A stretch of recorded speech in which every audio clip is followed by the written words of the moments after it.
Good morning guys. Gusto ko lang sana i-update kayo dun sa about dito sa account ko na parang okay na siya. Pero hindi pa ako sure kung 100% na okay talaga siya.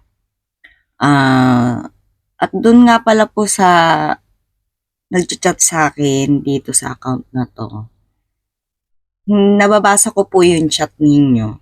Pero hindi ako makapag-reply kasi ito po yung lumalabas. Ngayon, kung gusto niyo pong makapag-reply ako sa inyo, etong isang account ko naman na 'to, kung naka-block ako sa inyo, hindi talaga ako makakapag-reply. Pero try niyo po i-unblock ako sa account na 'to para makapag-reply po ako sa inyo. Kasi naka-connect po kasi 'to sa account na 'to, etong page ko. Salamat.